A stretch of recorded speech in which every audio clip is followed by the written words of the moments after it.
Holla lovelies, if you're a returning subscriber, welcome. But if you're seeing this face for the very first time, welcome. I'm Yinda, and on this channel I show you how to level up your life, style and content.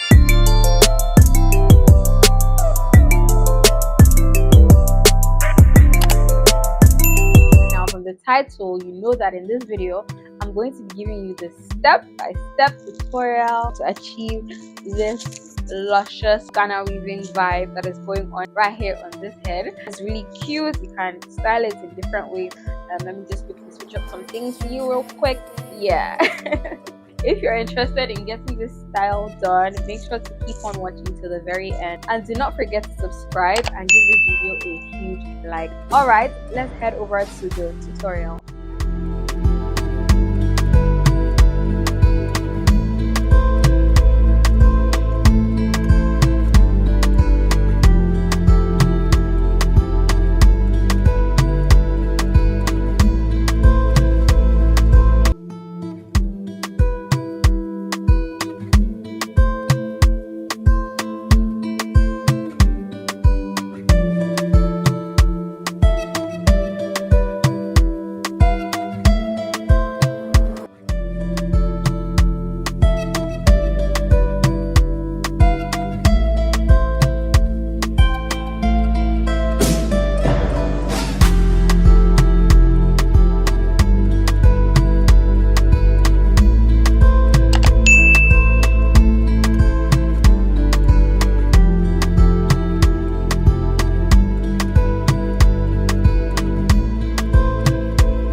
Thank you so much for making it to the very end. If you're interested in achieving this look, you can always take this video to your stylist. If you enjoyed this video, do not forget to give it a huge like, and also subscribe to this channel because I'm going to be giving you more beauty style content on here, and turn on my post notifications so you never miss any of my juicy content. All right guys, see you in my next video. Bye.